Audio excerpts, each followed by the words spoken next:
now live again. So I just wanted to welcome Alessandro Scarfi to our event today. Thank you so much for being here. We are just about to start our next topic area, which is resilience, myth and utopia. And we'll be hearing a fantastic presentation from Alessandro in just a minute. But before we do, I just want to hand over to Ulrich to say a few words about this new topic area and the relationship between resilience and utopia.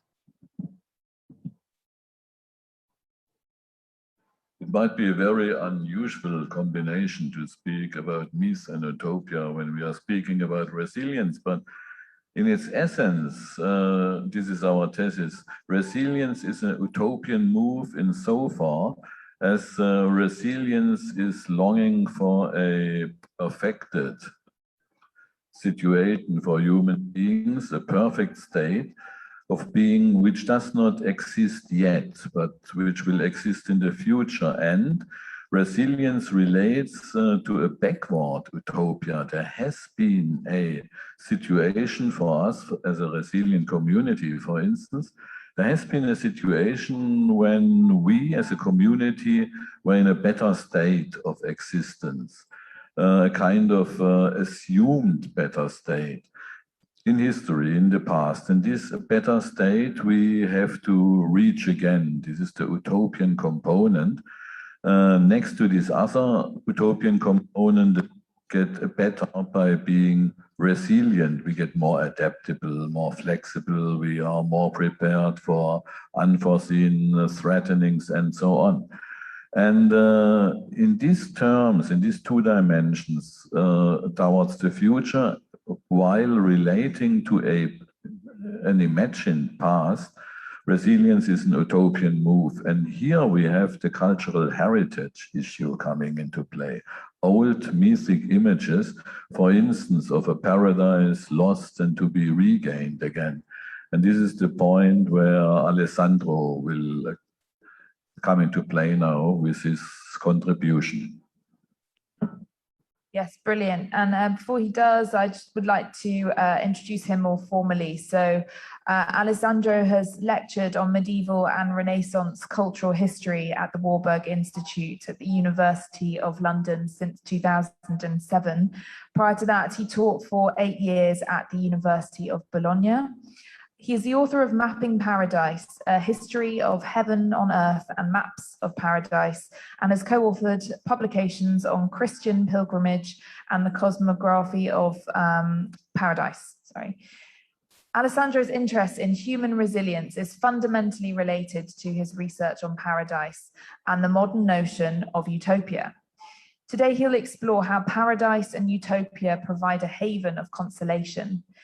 They also offer incentives to action and opportunities for people to cope with the pressures of an imperfect world. So thank you for joining us, Alessandro, and I'll hand over to you to share your PowerPoint. Thank you. Thank you. And thank you, Ulrich. You said it all. It is an unusual combination, but it makes a lot of sense because resilience is an utopian move, as you said, and an utopian movement. And exactly my suggestion today is that the medieval notion of paradise on earth and the early modern vision of utopia embodied what I would say the ultimate form of human resilience. As it was already said, in the face of an imperfect world, these utopian visions not only provide comfort and consolation, they also offer incentives to action. The medieval Christian notion that God created man perfect in body and soul, that God granted the first human pair a perfect natural habitat, and that the delights of this paradise are still available within the human soul, in the sacramental life of the Church, that they will be fully restored in the final bliss in heaven, this very notion promoted resilience. This notion allowed men and women in the midst of their trouble to maintain their highest identity, to trust in their divine origin, to overcome the evil around and within them. The early modern utopia, a topos and utopos. It's both a good place and a no place, as the ancient Greek said. The perfect island must exist somewhere, even though it's nowhere. The utopian resilience ensures that we don't lose sight of the vision of a perfect human condition, that we don't give up the dream of a perfect human society.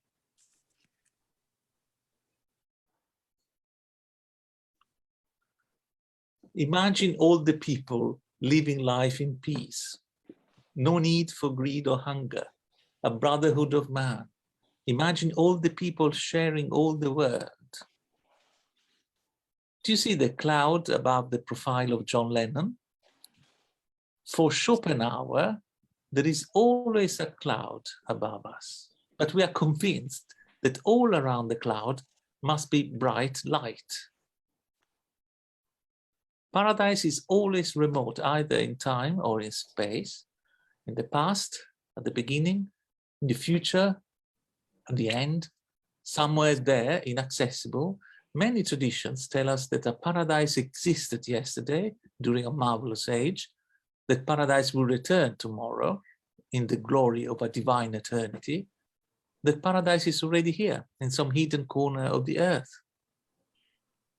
For the Hindus, Mount Meru, the paradise of Brahma. For the Greeks, for the Romans, the golden age of Saturn, the garden of the Hesperides, the Elysian fields. For the Muslims, the heavenly garden of Al-Jannah. All religions have a paradise to hope for. But paradise remains always somewhere else, always inaccessible, always outside of time. And we need resilience to hope for some kind of paradise, to believe in utopia. Now, just to give you some food for thought and some material for our discussion, I'll introduce very briefly the medieval Christian vision of a paradise on earth, which I think is a neglected episode in the history of utopian thought. It all started because of the Bible. God created man in his own image, male and female. And God created a garden for this new creature, the Garden of Eden, with all kinds of trees and the river divided into 4 branches. It was Augustine in the 5th century who promoted the birth of a notion, the idea of a paradise on earth, the specific place where Adam and Eve enjoyed their bliss. A natural bliss, a corporeal perfection, a sensual love, in a real material place on earth. And we find this resilient notion visualized on medieval maps. On this map, we see the biblical Garden of Eden appearing just as any known regions of the earth. India, Mesopotamia, Egypt, Assyria, Arabia. According to medieval Christian belief, after original sin, after the expulsion of Adam and Eve, the Garden of Eden remained empty, but still existed on earth, probably in the east, beyond Asia, but made inaccessible by a barrier in time, original sin, and a barrier in space, a wall of fire, an ocean impossible to cross, a mountain too high to climb. And yet, this inaccessible paradise was connected to the inhabited world through the 4 rivers. Isidore, Bishop of Seville, 7th century, as you can read here, paradise is a place in the east, always temperate, now inaccessible, surrounded on all sides by a wall of fire, reaching almost to heaven. Bede, the scholar monk from Northumbria, 8th century, the Garden of Eden was and is on earth. I'm cutting a very long story short. But let me say that at the end of the Middle Ages, significant changes radically transformed European geography, cartography, and theology. And this is visible on maps. This 15th century map has south at the top, and we still find paradise in the east, in Asia, here. Here you see the architecture of paradise of my title. Paradise on Earth is no longer presented with a traditional iconography as a garden simply enclosed by a wall or with Adam and Eve. Here the garden has become a castle, a fortified city. Here the garden is concealed behind the impenetrable fortifications of a splendid architecture perched on a hill. And I see in this novel iconography a kind of visual resilience. The traditional map sign for paradise on Earth that could be accommodated on medieval maps structured on the combination of time and space with no concern for mathematical precision, and then looked as a garden, once included in a completely new cartographical context, a modern map only interested in the depiction of normal locations situated in the present, that map sign takes the shape of a highly fortified settlement. Now its isolation, its difference, its separation from the earth is definitely highlighted. The garden has become a city. Eden resembles the heavenly Jerusalem. Its separation echoes modern visions of utopia. The same happens on this other map, always from the 15th century. This is my drawing, where you see here the Garden of Eden, again, not far from India, and again, no longer a garden. It's a splendid city with a column, a dome, a tower, a fortified city enclosed by a magnificent architecture, not dissimilar from contemporary visions of the heavenly Jerusalem. So it seems that the natural, the human perfection on earth has been transferred to heaven. And what is left today of these forms of fundamental resilience? Utopian visions are very powerful, but always generate a profound contradiction between freedom and control. And it has happened that dreams have become nightmares. Ein Volk, ein Reich, ein Führer.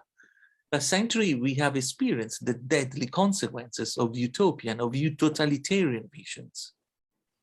The strength, the union, the resurrection of a chosen people, Deutschland, the Lager. The dream of universal justice, equality, work and property for everyone, the Gulag. And yet there is something fundamentally human in these utopian visions, in these paths of utopia, as Martin Buber named them. Something even divine. This is a design for a National Socialist Forum in Berlin. The design, as you can read, was presented to Hitler by the town of Cologne in 1939. And the model was the Temple of Solomon. This representation of the Communist Revolution by Clement Redko is modeled upon apocalyptic representations of the heavenly Jerusalem. Let me conclude this short presentation with this map from the 3rd edition of Thomas More's Utopia, published in 1518. As you all know, it was More who coined this paradoxical term utopia, eu topos, no topos, utopos. For this perfect island, More also coined the other paradoxical terms that you may read on this map. Anhydris from Greek, the waterless river. Amaurote, the spectral city. Ademus, a ruler without subjects. And there are so many in the book. And these paradoxes suggest how difficult it is to imagine a perfect human life outside time in an idealized space.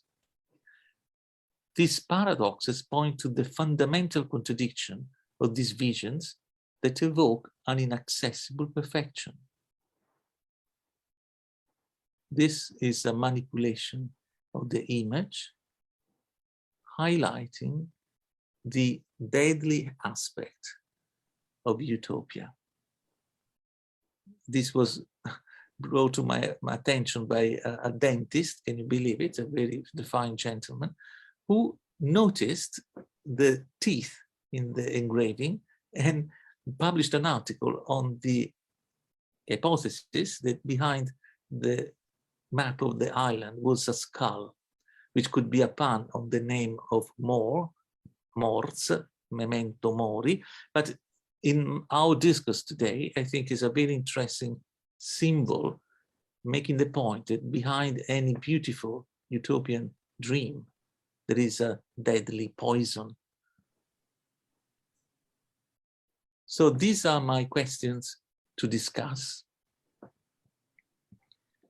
What are the modern forms of utopian resilience?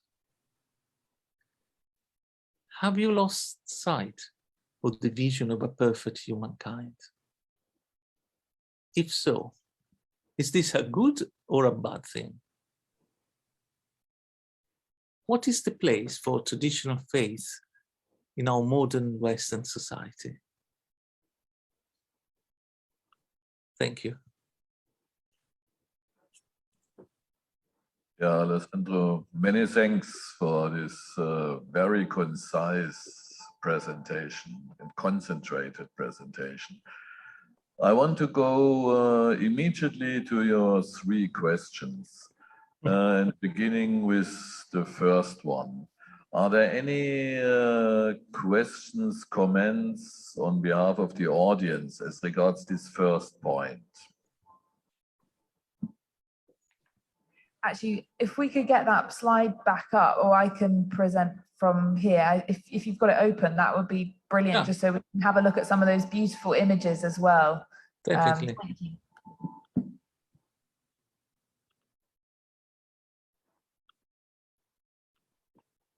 Can you see it? Yep.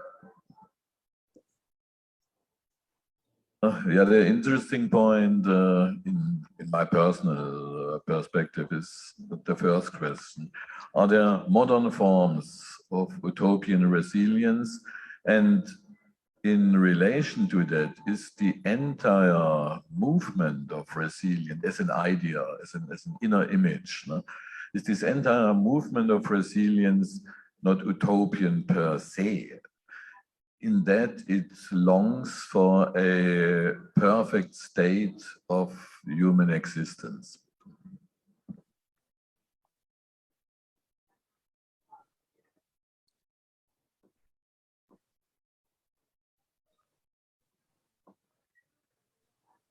Is it a question to me, Ulrich? It's a question to you and also to the audience, to both. Yes. Well, I was sure that these themes were also dear to you, and they are dear to me. And there is a famous drawing by Le Corbusier that I haven't included in this presentation, that again represents the ambiguity of this notion that is both giving life and giving death. And this is the drama of human history and this search for utopia, because I put as a provocation, I paired Nazism and communism, the Soviet Union and Nazi Germany, because as Norman Cohen, with a beautiful book on the medieval forms of millenarianism, pointed out, they are similar in the way in which they don't simply promise the improvement of a social life to improve the schooling or the health service or things like that. If you look at the imagery of these totalitarian movements, they rather promise that radical new life, the human condition completely changed, a kind of Edenic society, not just a reformed with some imperfection. This is the power of utopia, the fact that how we are actually attracted to it, but then also is implicit idealism and dangerous tendency of controlling reality that is uncontrollable. I don't know if yeah. I think it's an important aspect, and for me, the relation between the desire for perfection and the death aspects are intrinsically belonging together, because a perfect state is an end state. An end state, eo ipso, cannot be refined anymore. But first of all, it has not to be changed. And in my eyes, this relates also to the third question of yours. So what is the place for traditional faiths in modern Western societies? These utopian hopes, they have the shape of faith as regards our cultural heritage. So these inner images we bear in our cultural heritage, and this perfection image, also that we will have a second and final paradise after we have lost the first one. That we are able, as modern men, to produce, to really create a second final paradise. For instance, the modern architect Mies van der Rohe said, so if we have a little common sense, and if we work together just a little, we would be able to create paradises. And this is the relation as regards modernity also with progress. As if the Christian version of history, here the history has a clear direction. From a first paradise, we irreversibly lost, no? Towards a second paradise, like your fortified city versions of the paradise you presented. And the second final paradise we can achieve now with the help of technology. And we can make it materialized, seemingly. And this, in my eyes, refers also to the saying of the Roman writer Sallust, who said, "Mies never happened in their exact form as they have been narrated, because they are happening all the time."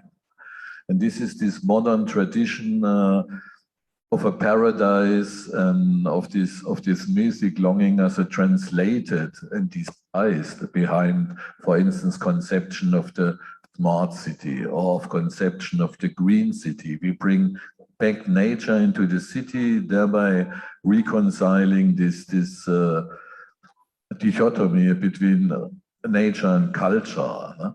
And these are all signs for me as that this traditional faiths are continuing underground, so to say.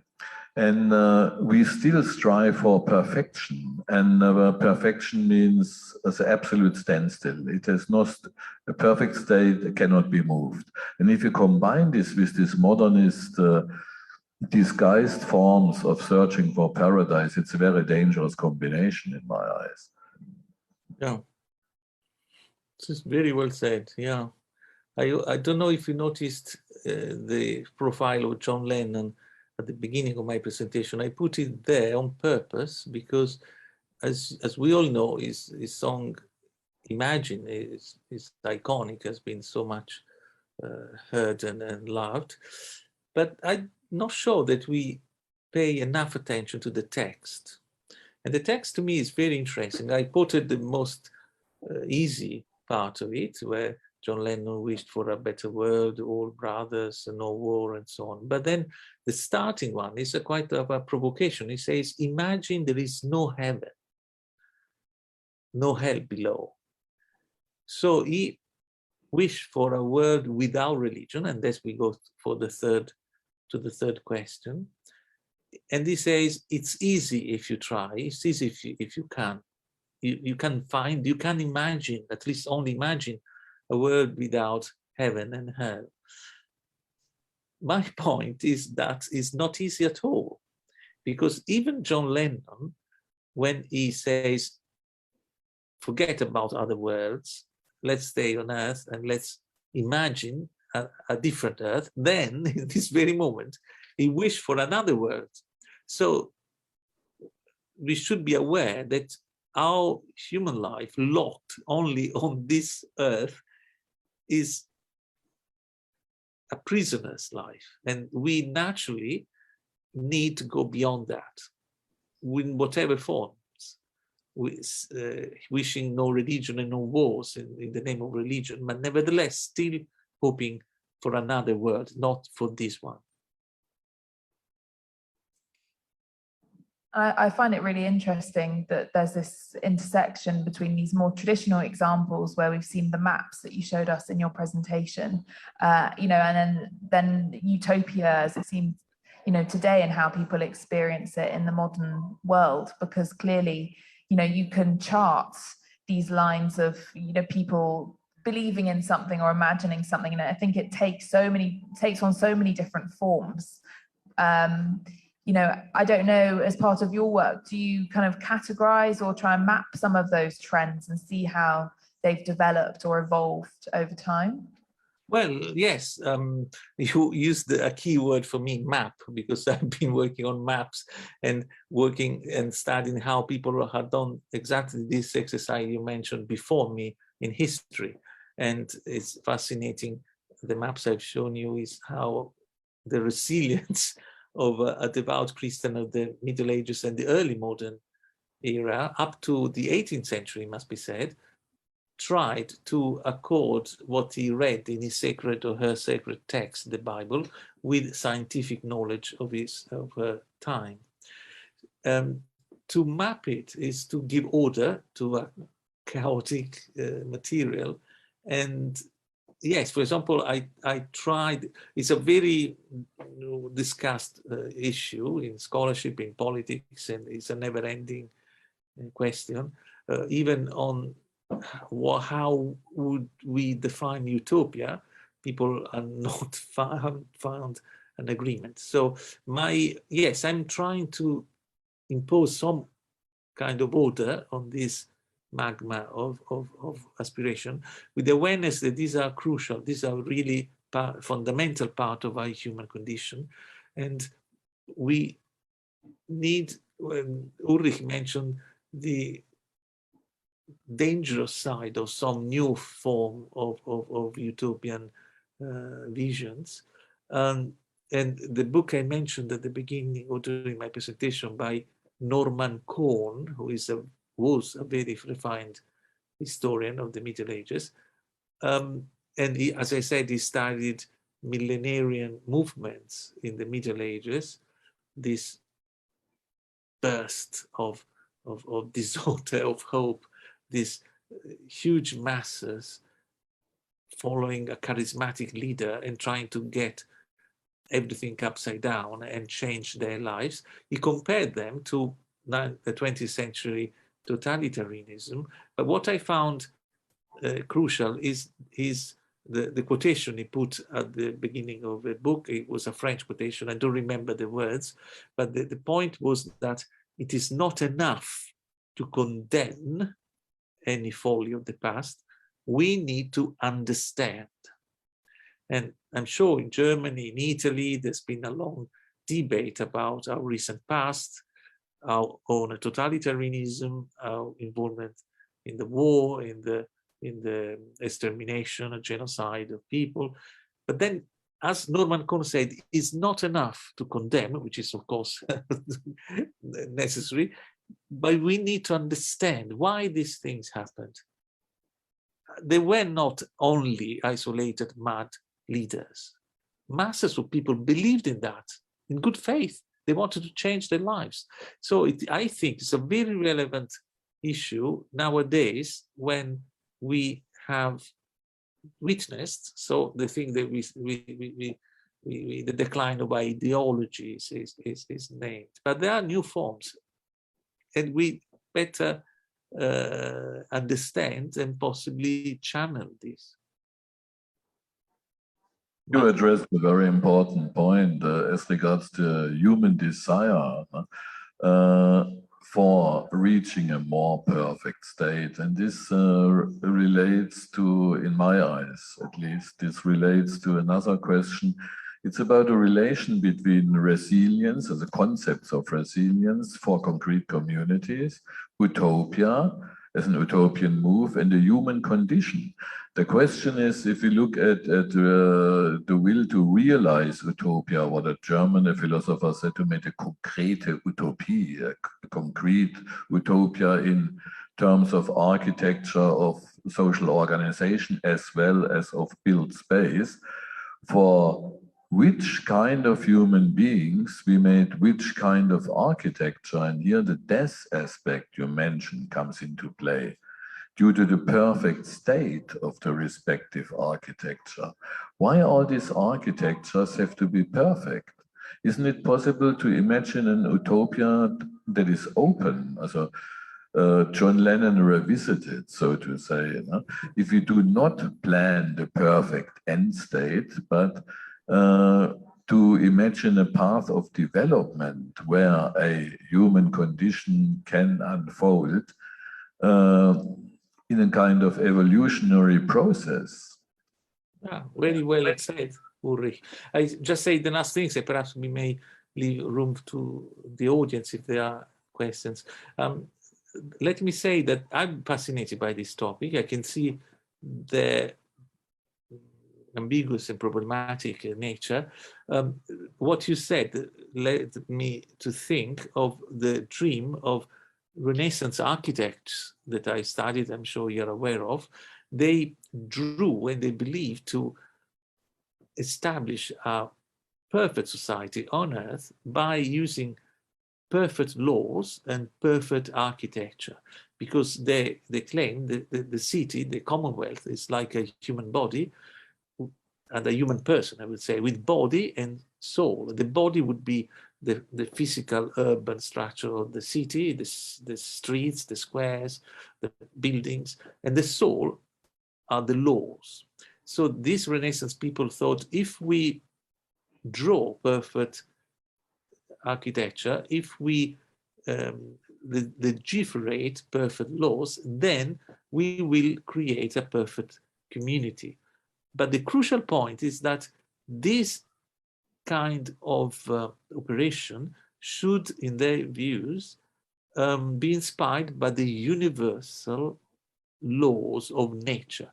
So there is always a transcendent element, and this would allow the dynamism and not being a kind of petrifying imposition of a living organic material, which is life.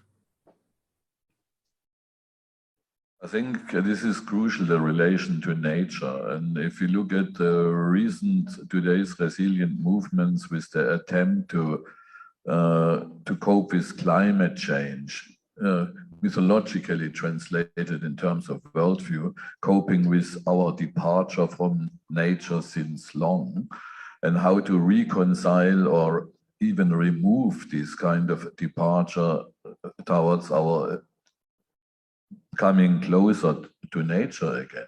If we see this,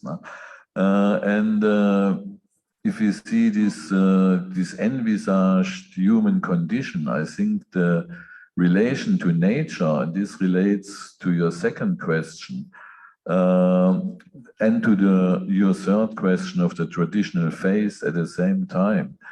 Nature is cosmos and a cosmic order, and modern man does not believe in cosmic orders any longer. And this is the link to Khalid Qadir's presentation about the neoliberal context we are living in today. If I have freed individuals without a cosmic order, how to reappear to nature as a prerequisite for really developing utopia? Indeed. Maybe we can go back to that fascinating image you had of the skull with the map of Utopia. I think was your final slide. I'd be really interested to know people's views on that. I find it really interesting. I know we've talked about the relationship between utopia and death. But one thing I think linking to the previous presentation we had by Khalid Kadir was this idea of the discomfort of resilience and sitting with the problems that we have to work through. And I think there's something in that image of the skull as well that reminds us that, yes, we might have utopia and we might have the imagination to push us forward. You know, we are, you know, dealing with some difficulties in the present and we have to face those at the same time. What do other people think about that? Are there any comments or ideas on this idea of the skull? Please feel free to either unmute yourself and speak, or you can write into the chat.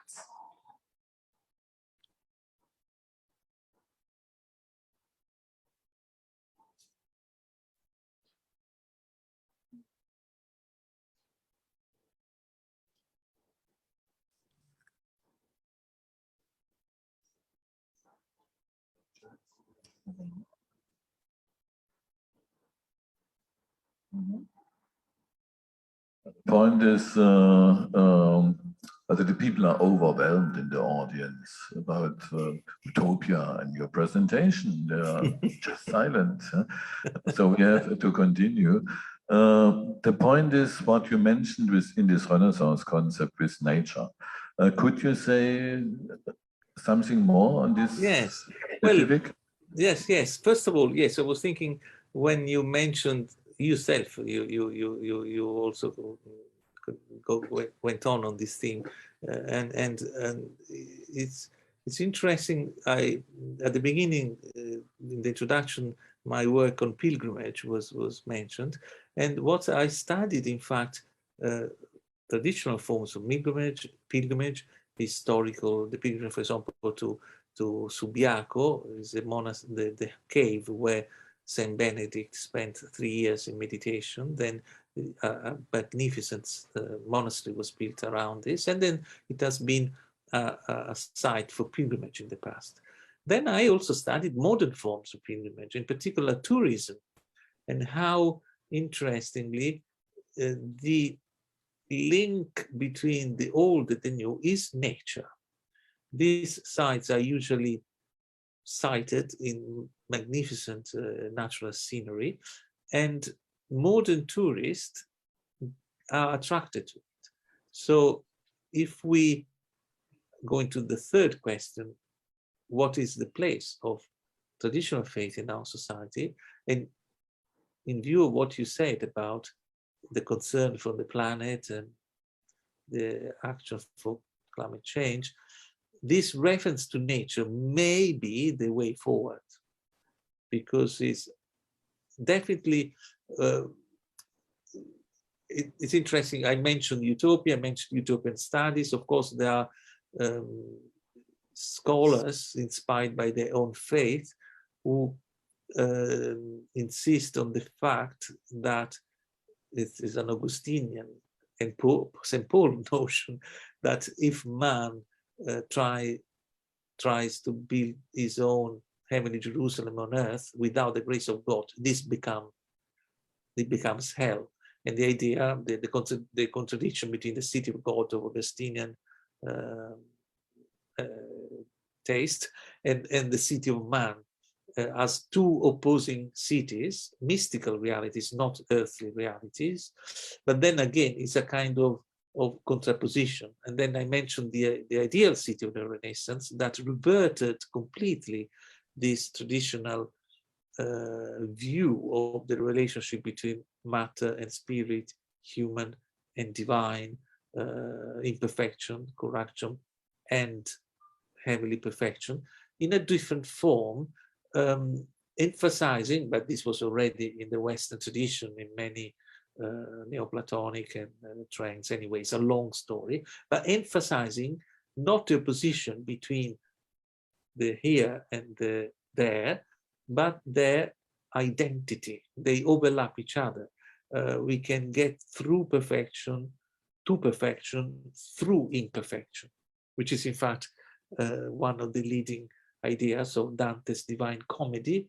And I take the opportunity here to invite you to join my Dante reading on Monday. Anyway, Rade Warburg. Sorry. This is an interesting additional aspect, identity. Recent concepts and ideas, these are finally ideas, inner images about resilience refer to the identity point. And this, in my eyes, relates very much to the utopian point, because I have to get, as an individual or as a group, I have to get resilient only if I lost my identity or have to regain it or to defend it in the face of threat. And it's very interesting that the former buzzword, as a lead idea, the former buzzword of sustainability has been replaced by the new buzzword of resilience. Why? We are have to get to become resilient now. It's not longer in us to be sustainable, we have to become resilient. And in this way, the lead idea can be a reflection of actual real trends going on in our recent society. This is one aspect. And the other aspect I want to address also again and ask you again is about the human condition and the open utopia you mentioned. Is there possible to imagine a perfect or harmonic human condition? Harmonic is a desire for perfection. A harmonic human condition which is not utopian in the classical prefixed sense, but open to development? Well, I hope so. This is our $1 million question. And yes, this is the challenge. This is a challenge not to lose sight of the ideal and yet not to even dream of impose a fixed order on reality. Many years ago, when I published my book on mapping paradise, an Australian artist contacted me because he said he was inspired by my book, and he created some sculpture that tried to visualize exactly this issue. He said that he would see in the grid of geographical coordinates of early modern maps the attempt to put order on society, and then in the decoration on the cartouche and the ornamental details of these same maps, the freedom of life trying to escape from the grid. And then he created this huge sculpture, which was exhibited at the Royal Geographical Society in London. And we organized a workshop like this one to discuss this issue. And I think is the issue, because I don't know about you, Ulrich, but of course we scholars and intellectuals and artists, we put in our work also our experience. And my experience in Italy is that I was too young to share what could be seen in the last millenarian movements in Western Europe, which was the 68 of the, but then I was too old to not to have been infected by this millenarian virus. And then in this way, I explained why then in my studies, I've been always attracted by this phenomena where if you see my CV, is a continuous recurring of these ideal cities, utopias, and paradise, and paradoxes, because the maps I've shown you, they are visual paradoxes. They try to locate a heaven on earth, which is impossible. Likewise, to conceive of a human, natural, material body as immortal as they did in the Middle Ages is a paradox. It's impossible to conceive of that, because human bodies by nature, as Aristotle himself explained, is prone to corruption and unfortunately destined to die, to dissolve. So what you said, to conceive of an open utopia, this is the challenge. I hope it's possible. Definitely, if you survey the literature of utopia, is full of ideas and quotations of people thinking that utopia is a necessary companion of a human voyage. We can't get, we need to have an ideal, and then in view of this ideal, we try to improve our society. The same, even our legal system has a model to refer to. What the ancient Romans, I think, is something that we should recover and not lose the notion of fuss. So the law is not only the particular things that you use to get your tenants. It's something more serious. It's the fuss. It's the universal order. It's the cosmos. If I do something wrong to my neighbor, I go against the fuss. I mean, Roman law, I think, had to be rediscovered. But certainly, third question, we need to, in my opinion, then it would be nice to see what you and the audience think of it. We need to rediscover and reformulate in our own terms a vital relationship with some transcendent reality. Again, as Dante put it, you are human only if you are able to be transhuman. Trasumanare, in Italian is the term.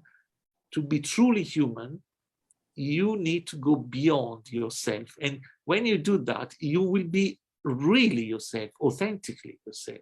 So we should also, and I'm sure when you talk about resilience today, the other contributor will touch upon this, on the danger of individualism, which is our society. And we should also have the idea that we are in a commonwealth. No paradise is for a single person. It's always a social thing. In Dante, you see individual linked to each other, that they inhabit each other. It's a social idea. We were just talking about that actually in the previous presentation, the relationship between individuals and society, and how, you know, things, external influences, for example, you know, the coronavirus has changed that. You know, we're having to now relearn how to socialize in a way because we've spent the best of the past 2 years online. And I was wondering, actually, building on that, what's your views on how the meaning of utopia might change in response to the external factors and the influences around us, the pandemic being one? You know, how does it change how we see utopia, do you think, these kind of external factors? Well, I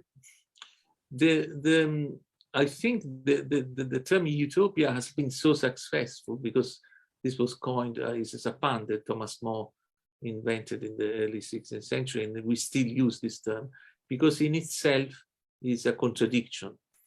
Because, as I said in the beginning, it comes from Greek, and it is topos, a place, which is eu, good, and ou, no. So it's something good, which is not.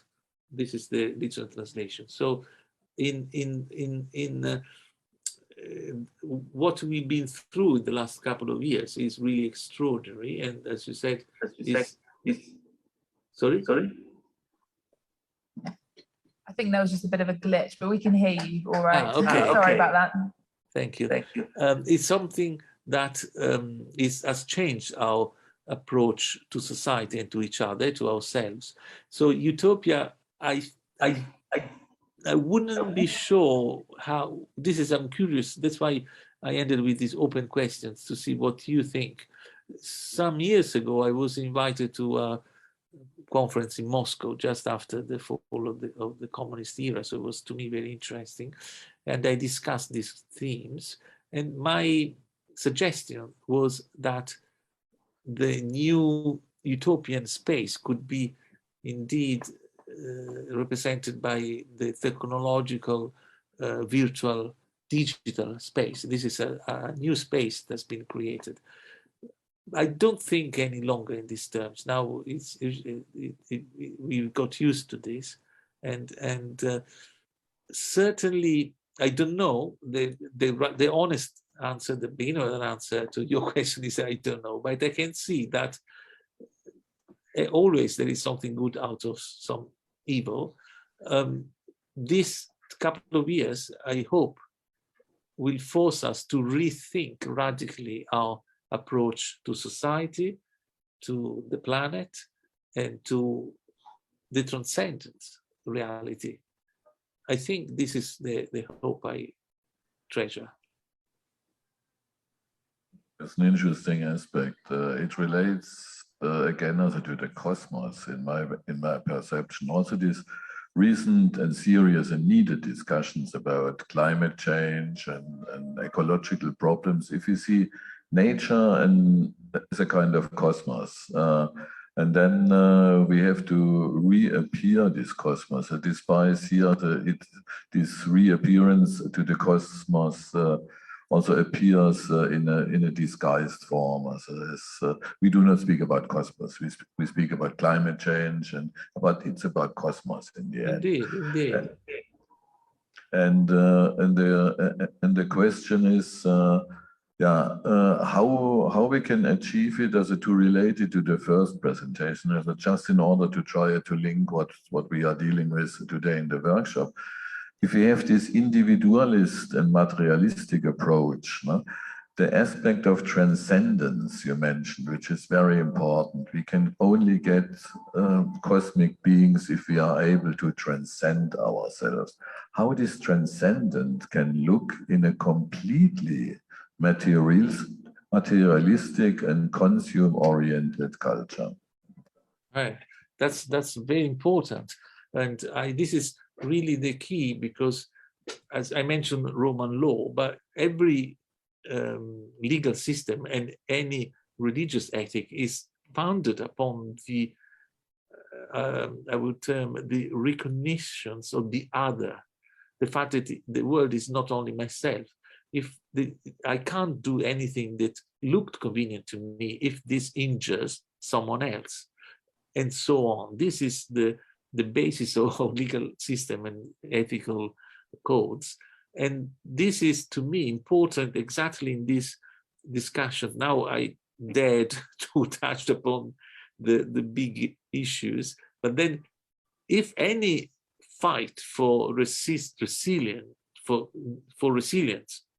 to keep your identity, to struggle to survive against something that surrounds you, lose, in my view, all its value if it's not something relating to higher values. Otherwise, it's only a self-centered, even though it's in terms of community, of tribe action.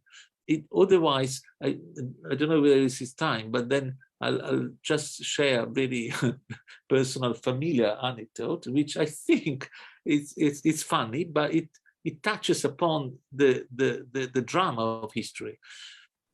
I've been for years a happy unmarried uncle, and one of my nieces, he was I think around 5, he was the son of my sister. He would always claim the rights of children. He would always say, why in a table the conversation is set by adults? We are persons. We want to have our impact. We need to be considered. He would always get offended if our friends would invite only the adults and not the children, and so on. Once I went to him, I said, look, his name is Ettore. Look, Ettore, I understand what you say, but tell me, once you will be an adult, will you respect the rights of children? And he answered me, of course not. I will be an adult. This is the lack of fuss, I think. The vision only for your own convenience. So it's a resilience which is not worthy to fight for, in my opinion. Then we are back in these two cities, in these two city images from St. Augustine. And this transcendence aspect presupposes an idea of community, even if this community for the moment is utopian, in that it is not there, but we could achieve it. We could hope for a community. Otherwise, resilience gets an individualistic and technological issue, as like Khalid presented it with his smart city approaches. Smart for whom? And so all these questions will appear, which get lost in a pure individualistic approach. But if we align the idea of community, of a communitas in higher sense, to the idea of transcending our momentary existing state, so that we are not just bound to the wood of the moment, as Nietzsche said, if we are a bit more than just captured in presence, making our things and struggling to survive. What about resilience then, if we have this transcending movement towards an imagined community, which is utopian, of course? Can I say something? Yeah, absolutely. Yeah. So if we look at the utopian ideas as possible futures that people had dealt with for ages, and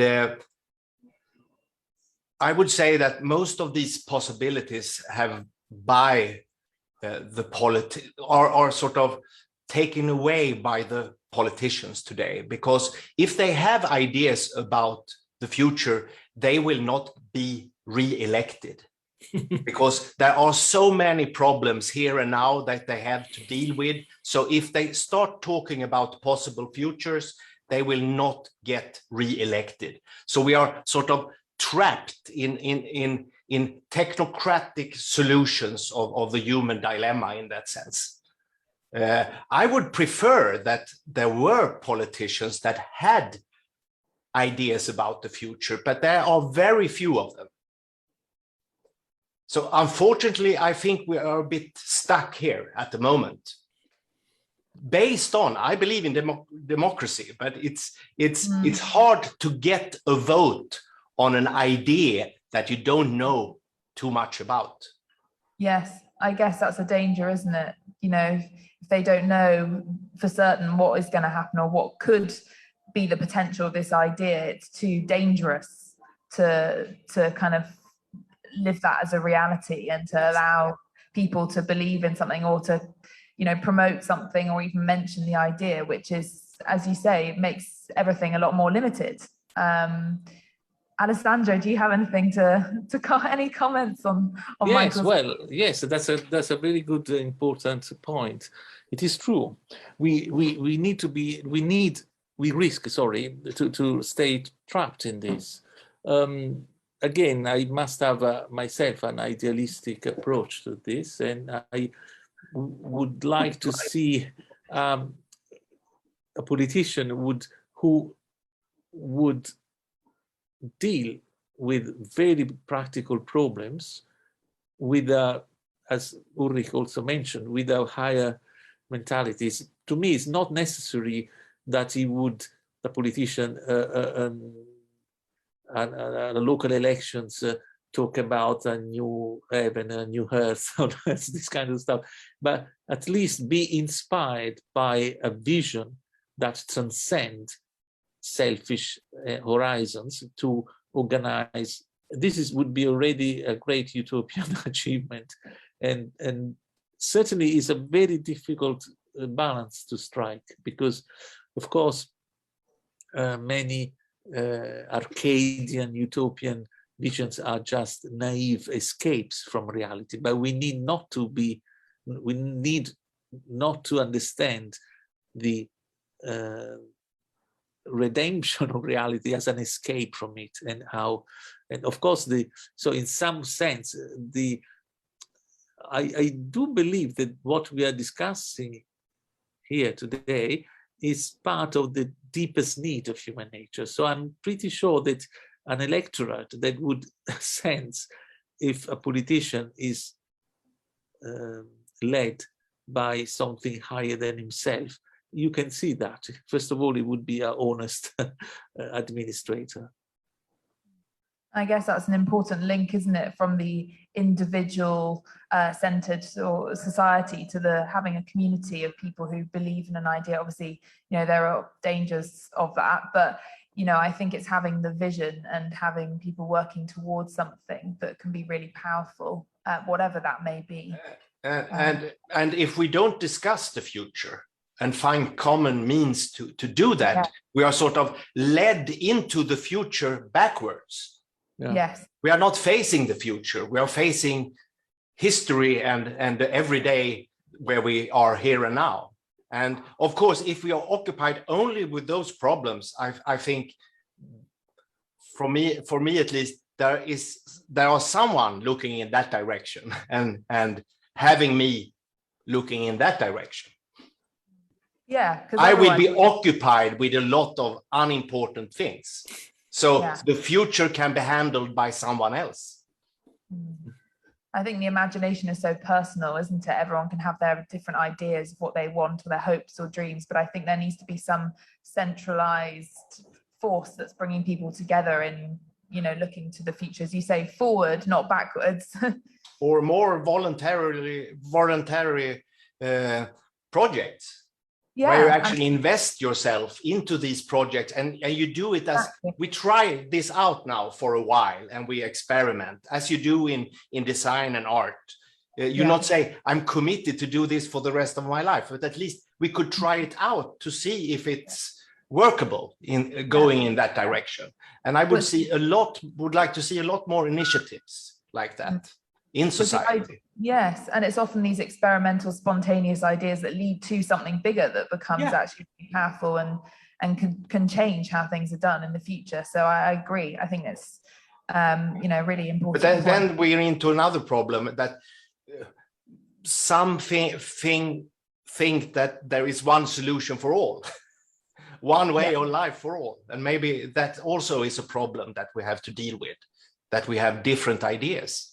Indeed, yes, that's crucial. And this is what I don't know whether the English word is correct, the antinomy intrinsic to utopian visions. As I said, the opposition between freedom and control. Yeah. How many revolution have started with a leader that then after some time is going to be eliminated because I remember I was in Rome, I'm from Rome, and on the 4th, I lived very near the French embassy. And on the 4th of July of that year, there was an enactment in the square to celebrate the the Bastille, you know, the revolution. And the very weird situation was that there were these actors in the middle of the square playing the scene of the people assaulting the police of the time, and this show was in itself guarded by heavy policing of Italian police around it. I think this was, to me, an icon of what we are discussing. So someone claimed for freedom, and then that freedom is going to be imposed against the freedom of successive generations. I think this is another phenomenon that intrigues me, how values have been replacing from generation to generation, but unfortunately, similar attitude to intolerance and oppression recur with different labels, but they are the same. We may disagree if we go into naming the names of what these things, but I think the phenomenon is universal. No, definitely. Sorry, go on. Sorry, I didn't mean to cut you off there. I was just thinking, actually, you know, this might be a good place to stop for lunch. We've got a 45-minute break, and you know, I really want to say thank you so much, Alessandro, for joining us and for opening up this new idea of imagination and utopia. It's a great second presentation to have. We've just obviously seen with Khalid Kadir's presentation the negative negative ideas that we relate sometimes to resilience, but I think this has opened up something more positive and given us ideas and a way forward. So thank you very, very much for that. And I will just be putting a PowerPoint slide up on the screen now, just to let people know our next topic that we've got coming up after the break is resilience, community and architecture. And we've got two presentations by two architects who'll be giving us an insight into their projects. So thank you again, and hope to see you soon. Many thanks. This was a very important contribution, and we should continue this conversation also after the workshop. But it was very, very important to address it, this utopian aspect and the cosmic aspect and transcendence related to it. Thank you very much, Alessandro. Thank you for inviting me. And thank you all for listening. Ciao, see you later. Bye-bye, thank you.